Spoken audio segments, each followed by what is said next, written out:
올라왔네요. 근데 뒤에 좀 전에 캐리커처가 보여가지고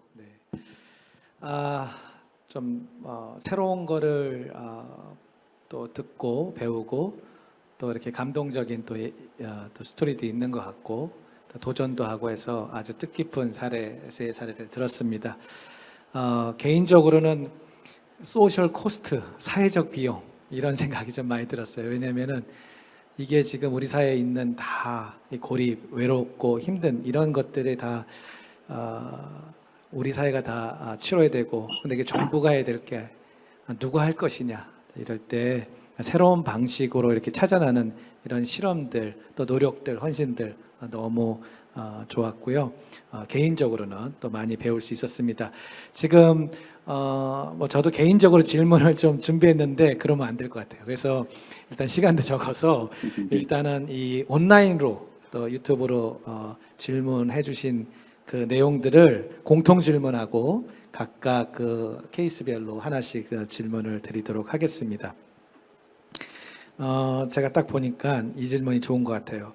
그 각세 경우에 사례에 있어서 온라인 플랫폼 접근이 어려운 세대는 어떻게 해결해 나갈 수 있을까요?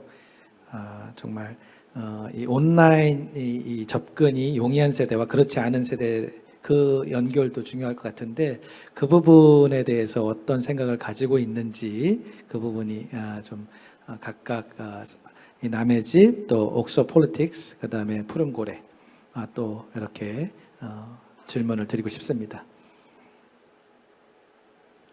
남의 집부터. 네, 굉장히 어려운 질문이네요. 제가 한 질문 아닙니다. 네, 전 좀 더 생각을 해볼게요. 네. 그러면 쉬운 질문. 아니면 우리 옥서 폴리틱스. 근데 보니까 역시 네.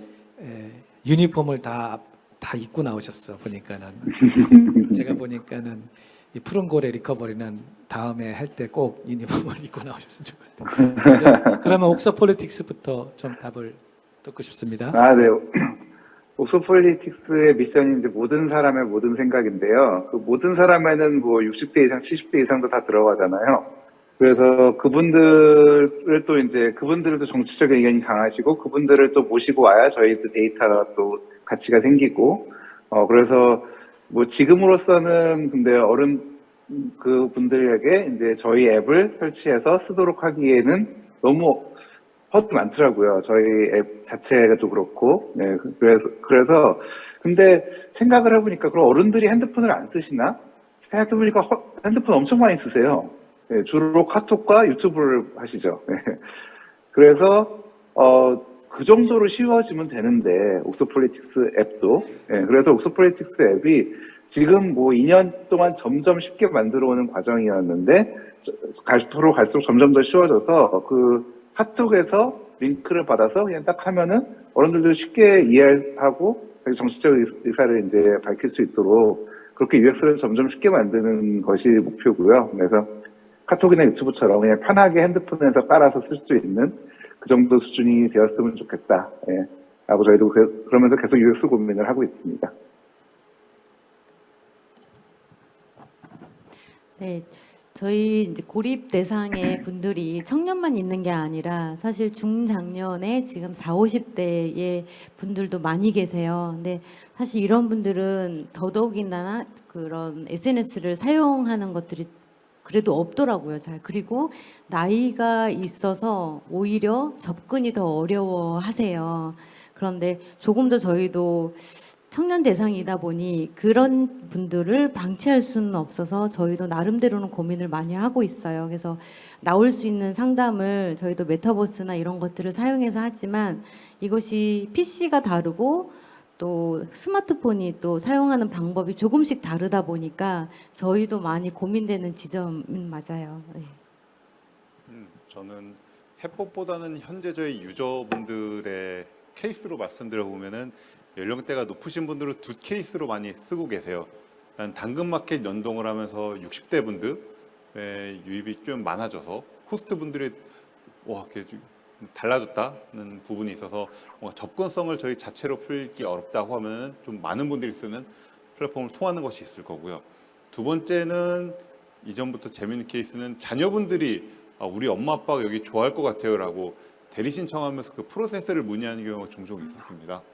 그래서 직접 접근하기 어렵다고 하면은 그런 자녀분들이나 주변 있는 분들의 뭔가 권유로 좀 더 쉽게 오실 수 있게 플랫폼을 만드는 쪽으로 좀 생각이 드네요.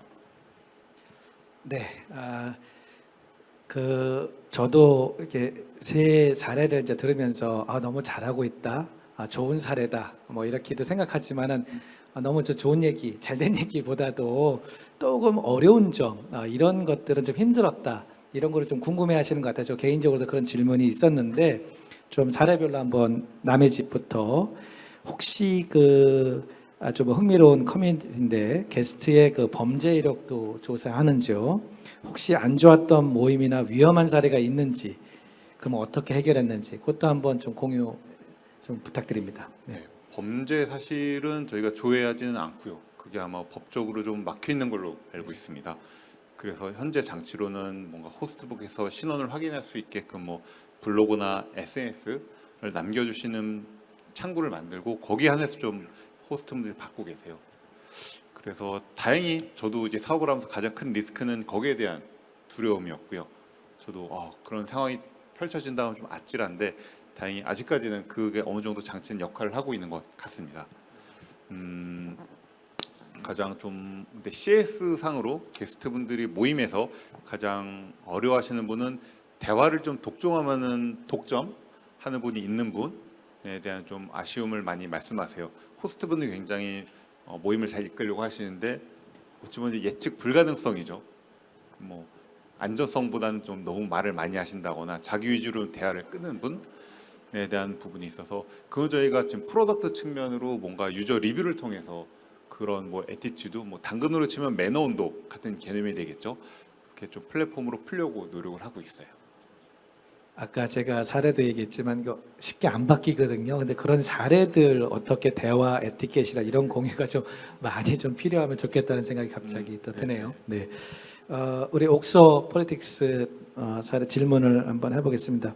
저도 비슷한 질문을 생각했는데 들으면서 정치 질문 어떻게 만드는지, 누가 만드는지, 그리고 아까 25분 다 원격으로 한다 그랬는데 그 정도로 좀 인텐시브한 내용들 이런 것들이 그 원격으로 다 되는지, 그래서 어떻게 만들어지고 또 그런 부분이 좀 궁금해한다고 질문이 들어왔습니다. 혹시 바이어스 네, 이런 건 없을까? 네, 그 컨텐츠 같은 경우에는 저희 컨텐츠 팀이 만들고요. 저희 컨텐츠 팀은 아까 이제 소개드렸듯이 JTBC 정치부 기자를 하시던 분이 저희 회사에 조인을 하셔서 리드를 해주시고 계시고, 그 이제 세 분 더 이제 글 잘 쓰시는 분들이 이제 함께 하고 계신데요. 근데 저희가 컨텐츠를 만들 때 중요한 거는 저희는 중도를 추구하지 않고, 진실을 추구하지 않습니다. 중도와 진실을 추구하지 않고 다양성을 추구해요. 그러니까 중도라는 거는 왼쪽에서 보면 오른쪽이고 오른쪽에서 보면 왼쪽이기 때문에 사실은 중도라는 건 있을 수가 없는 거의 그런 거거든요. 또 사회가 우경화돼 있을 수도 있고 작용화돼 있을 수도 있고, 그럼 거기서 중도란 무엇인가? 그리고 팩트만 전달을 한다. 그러면은 진짜 재미없어요. 되게 이게 누가 무슨 일을 해서 무슨 일이 생겼다 하고 끝내버리면 이걸 해석을 해줘야 되잖아요. 그래서 옥소폴리틱스 컨텐츠의 원칙은 다양성이고 프레임이에요. 그러니까 정치 이야기를 할 때 가장 이제 사람들이 궁금한 게 이거 어떤 프레임으로 이거를 해석을 하느냐. 그런데 옥소폴리틱스에서는 그게 이제 한쪽 프레임으로 해석을 하기 때문에 좌편향, 우편향이 나오는 거죠. 근데 옥소폴리틱스에서는 이 이야기에 대해서 좌파는 이렇게 생각하고요, 우파는 이렇게 생각하고요, 중도는 이렇게 생각하고요, 나이 많으신 분들이 이렇게 생각하고 젊은 사람들이 이렇게 생각하고요. 이렇게 다양한 시각을 보여주면서 당신은 어떻게 생각하십니까? 라고 질문을 해서 그런 편향성 문제에서 자유롭게 이제 다양성으로 넘어가는 그런 전략을 가지고 있습니다. 감사합니다. 우리 푸른 고래 리커버리 우리 질문인데요. 다 비슷한 질문을 저도 생각했는데 그걸 하는 것 같아요. 네, 정부, 기업 또 여러 또 파트너 협력하고 있지 않습니까? 그리고 어마어마한 또 사실은 이 프로젝트이고 힘든 일을 하고 계시는데 그 정책도 바뀌어야 되고 또 지원도 받으려고 하면은 사실은 우리가 어떻게 이것을 하고 있다든지 어떻게 자립하고 그 이후에는 어떻게 되는지에 대한 끊임없는 어떤 그 뭐 아까 스토리텔링도 있었지만 데이터도 준비해야 되고 그래서 설득을 해야 되잖아요. 네, 그런 부분이 어떻게 해서 정책이나 또 서비스를 받는데 나름대로 그것을 구축하고 있는지 그것이 궁금합니다. 네. 저희는 청년 대상이기 때문에 사실 청년을 왜 도와줘야 되나라는 인식 개선이 지금 너무 많이 안 되어 있어요. 그리고 고립 청년의 경계를 어디서부터 어디까지 지금 해야 되나라는 개념 정리가 안 돼 있기 때문에 아마 올해 서울시에서 고립 청년, 은둔 청년에 대한 실태 조사가 실행하고 있는 걸로 알고 있습니다. 그래서 그런 조사가 끝날 쯤에는 어떤 개념 정리와 어떤 그 범위가 좀 설정이 될 것 같은데요. 이제 이 이후로는 정책적으로는 어떻게 그러면 어떤 기간에 어떤 식으로 어떻게 지원할 건지는 앞으로에 대한 과제이기도 해요. 제가 청년들을 많이 봐왔을 때는 사실 단기간에 회복하지는 않거든요. 보통은 짧아도 1년에서 길게는 3년 가까운 시간 동안 이 친구들이 끊임없이 반복하고 훈련을 해야 하는 상황인데 정책적인 면도 그렇게 한 개인의 그런 개인 회복 로드맵을 저희가 갖고 있는데 정말 퉁쳐서 그냥 하나의 그냥 지원 사업 이렇게 던져줬을 때는 그 해당하는 기관들에 대해서는 굉장히 어려움이 많고요. 제가 시애틀에 가서 그 탐방해보고 돌아왔었을 때에는 거기서 가장 제가 부러웠던 부분이 있습니다.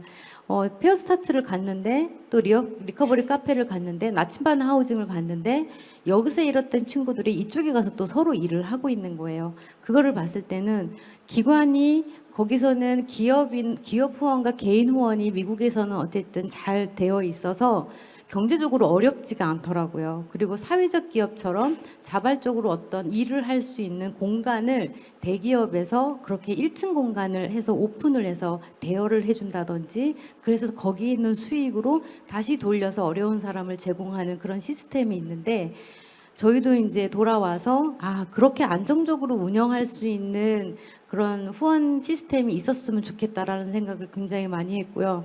그리고 인력 문제에 있어서도 서로가 서로하고 소통을 하는 거예요. 직원들 간의 소통, 기관들 간의 소통. 한국의 비영리 단체라든지 이런 데 보면 지원 사업에 너무 매몰돼 있어서 지원 사업을 이 기관 저 기관 다 줄 수는 없잖아요. 기관들끼리 너무 경쟁사처럼 되어 있는 거예요. 더더군다나 고립 청년에 대한 이슈와 그런 정책적으로 지금 마련이 안 돼 있는 상태에서는 저희가 굉장히 제약을 많이 받고 있는 상황입니다. 앞으로가 큰 과제 같은데 이제 진로까지도 고민해야 되고 네, 맞습니다. 사회 참여도 되는 게 큰 과제고 하는데 과연 그들이 어디로 가서 어떻게 일로 가느냐 그런 것이 충분한 자료와 근거가 있지 않으면 사실은 뭐 경쟁력 가질 수는 없잖아요. 계속 협력을 받아야 되는데 그런 부분도 계속 좀 고민을 하실 거라 생각을 합니다. 남의 집 얘기인데 발표를 너무 잘하시더라고요. 저 개인적으로 감사합니다. 예. 비즈니스 광고도 잘하시고 바로 학습하시고 그런데 자, 잘 까셨죠? 근데 왜 마지막은 안 하셨어요? 아마 더 관심을 가질 것 같은데요. 근데 저는 근데 여기 혹시 현장에 있는 질문을 안 받나요? 그런 거는 그렇게 받으시는 거군요. 네.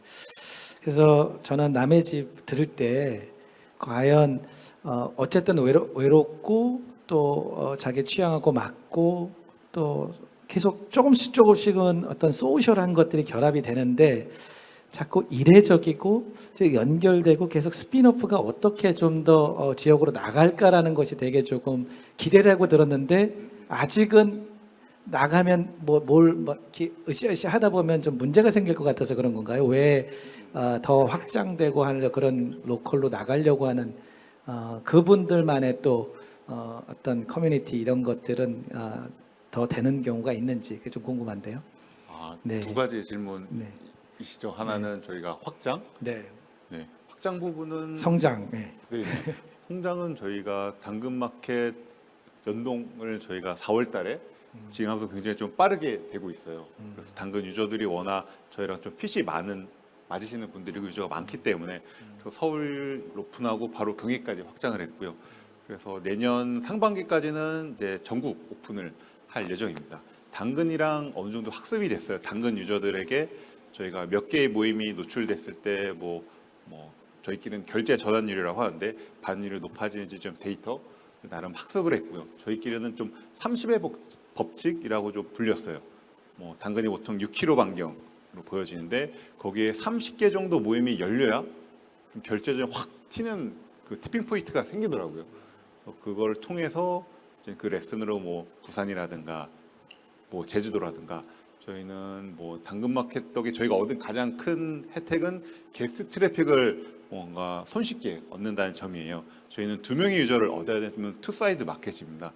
호스트도 마케팅해야 되고 게스트도 마케팅해야 되는데 게스트 풀은 저희가 큰 비용 없이 할 수 있는 게 마련이 돼서 이제 공급적인 그러니까 모임을 여실 호스트 부분에 좀 박차를 가할 예정이고 그 부분 저희가 큰 의지와 갖고 있는 상황이에요. 두 번째 질문은 뭔가 연속적인 부분에 대해서는 제가 경험을 해보니 남의 집 모임이 이어지는 거에 대한 처음에 아쉬움이 있으시나 막상 열리면은 지속 가능하지는 않더라고요. 일단 호스트 부부, 그러니까 누군가는 저희는 모임의 장을 열고 운영을 하셔야 이게 운영이 되는데 호스트분 계속 이끌 동인이 좀 힘드세요. 이때 저희가 발견한 것이 오프라인 커뮤니티와 온라인 커뮤니티의 차이점. 온라인 커뮤니티는 지속적으로 그 공간에서 24시간 뭔가 계속 이끌어야 되는 부담이 있다고 하면은 오프라인은 그렇지는 않더라고요. 한 4-5시간 주어진 시간에만 집중할 수 있는 분들인데 저희 유저고는 좀 후자에 가까우세요. 그래서 온라인 쪽은 저희가 지속 가능하게 하는 쪽은 저희는 아직 준비는 안 됐다 이런 생각을 하고 있습니다. 감사합니다. 그 우리 옥소 폴리틱스 질문인데요. 하여튼 여기에 많은 분들이 소셜 섹터에 계신 분들이잖아요. 그래서 이 소셜 섹터와 아까 먼저 NGO, 시민사회 단체하고 협력하는 부분이 있는데 더 적극적으로 협력을 고려한 부분이 있는지 그런 것들을 좀 듣고 싶다고 합니다. 네.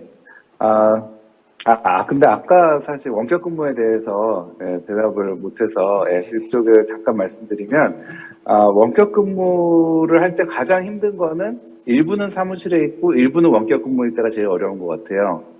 근데 저희는 아예 사무실이 없기 때문에 100% 다 원격 근무고 그런 상황에서는 굉장히 자연스럽고 편하고요.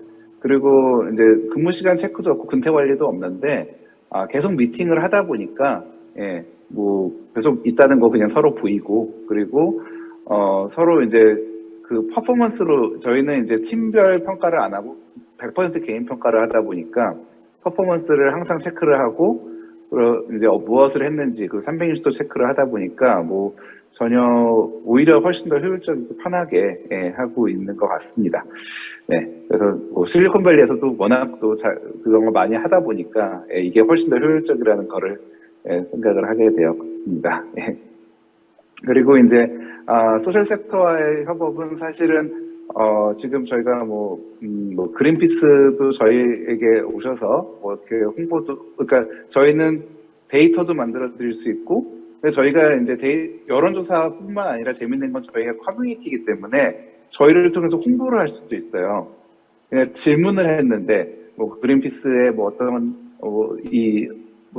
녹색 성장 정책에 대해서 어떻게 생각하십니까? 라고 질문을 했는데 그러면서 그 아젠다가 홍보가 되는 거죠. 그린피스라는 곳이 있고 이렇게 활동을 하는 곳이 있구나 라고 홍보가 될 수 있고 정치인들도 그렇고 다른 시민단체들이나 NGO들도 이제 그렇게 옥소 폴리틱스에서 오셔서 질문을 하면서 홍보도 할 수 있고 그 결과를 가지고 시민들의 이제 사람들의 민심이나 데이터도 읽을 수 있고 댓글을 통해서 사람들의 인식도 파악할 수 있고 그래서 그런 데이터 플랫폼으로 NGO들도 많이 활용할 수 있도록 사례도 만들어가고 있고 저희도 패키지를 좀 해서 홍보를 하려고 하고 있습니다. 네, 사실은 그 서베이 받으면서 학습이 되는 거거든요. 정말 맞는 말씀인 것 같습니다. 그래서 그런 면에 있어서 기여를 하시는 거라 또 봅니다. 그 아까 은둔 청년들 센터에 이제 오는 거 정말 어렵잖아요. 사실은 이 불러내고 관계 맺기가 아주 심플하게 얘기했지만은 정말 힘드셨고 그러니까 100사람이면 100사람, 10사람, 10사람 다 케이스가 다른데 정말 그 경로에 대해서 정말 힘든 경우, 그다음에 우리가 또 좀 주목해야 되는 그런 사례들을 하나 정도 어떻게 또 이걸 해결하시는지 그것도 좀 듣고 싶어요. 왜냐하면은 그냥 아까 보니까 뭐죠? 온라인 전에 뭐 네. 그냥 뭐죠? 심벌 하나만 하고 이제 그런 마음 속에서 참 되게 안타까운 마음이 있는데 그 끌어내고 관계 맺기가 매우 어려웠을 것 같은데요. 궁금합니다. 보통 고립 청년들 또 고립 청년이 약간 좀 심각하게 되면은 운둔의 기간이 조금 길게 돼요. 이런 청년들은 스스로 나오는 것들이 굉장히 어려워서 가족이 돕는 경우가 있는데 가족과의 관계가 좋지 않으면 굉장히 골마서 터져서 오는 경우가 많아요. 그래서 그 전에 청년들이 자발적으로 나와주면 너무 좋겠는데 지금 현재 리커버리 센터에 오는 친구들은 그 마지막까지 가서 5년, 10년 된 친구들이 이제 본인이 이대로 있다가 죽겠다라는 생각으로 이제 어떤 출구로서 이제 나오는 케이스인 거예요. 근데 지금도 아직 그런 용기나 그런 마음들이 어려운 사람들은 아직도 방 안에 있을 텐데 그런 친구들은 저희가 직접 찾아가거나 근데 그걸 이제 드러나지 않기 때문에 사실 왜 바깥에서 봤을 때는 거의 모르는 경우가 많아요. 지금 언론도 추측에 의해서만 실태자가 나와 있어서 지금 청년이 어려우면 그 부모님, 가족도 전체가 다 고립이 되는 케이스가 많아요. 그러니까 자녀의 고립을 부모님이 밖에 나가서 이야기하지 못하는 경우가 많기 때문에 한 사람의 운둔이 온 가족 전체의 운둔으로 보아지기 때문에요. 지금 센터에서는 부모님들만의 그 자조 모임을 따로 하고 있어요. 그래서 그 부모님을 통해서 어떻게 솔루션을 저희가 제공해 주는 거죠. 그래서 아이한테 이렇게 반응하세요. 이런 말들을 해주세요. 어떤 어려움이 있나요? 이렇게 나누면서 약간의 부모님들 쪽에서 루트로 들어오거나 본인들의 선택에 의해서 들어오거나 그런데 이제 소심하게 게더타운을 사용해서 들어오는 친구들 그리고 막바로 센터에 오는 친구들 이렇게 다양하게 있어요. 정말 노출이 중요한데, 그렇죠? 예, 저도 개인적으로 다문화 특별히 사실은 이 다문화 말을 되게 좋은 말인데 한국에서는 거의 지금 다문화가 차별 용어로 돼가지고 거의 다문화 하면은 스티그마가 될 정도로 절대 쓰지 말라고 할 정도로 돼 있거든요. 그래서 제가 지역의 이런 공동체를 보면은 정말 노출이 안 되고 함께 안 되니까 다 숨기니까 이게 골마 터지는 것을 봤습니다. 그래서 지금 그래서 또 이렇게 남의 집에 가서 얘기도 하고 또 정치적인 것도 또 서로 또 얘기하고 해소하고 싶고 또 듣고 싶고 또 나눠지니까 그런 좀 노출하고 나누고 좀 함께 고민하는 그런 것들이 너무 필요할 것 같다는 생각이 좀 많이 좀 드네요. 다 연결이 되고 뭐 되게 뭐 상당한 테크놀로지도 있고 뭐 이렇게 하지만은 다 우리 사회에서 근본적인 문제들 가지고 함께 고민하는 것을 정말 문제의식을 가지고 또 이렇게 풀어가는 것 같습니다. 제가 좀 모은 질문들은 다 했거든요. 그래서 이 정도로 토론을 좀 마무리 줘야 될 것 같습니다. 감사드리고요. 오늘 세 분 또 발표하고 또 토론 이렇게 참여해 주신 너무 감사합니다. 이것으로 마치도록 하겠습니다. 감사합니다. 네. 감사합니다.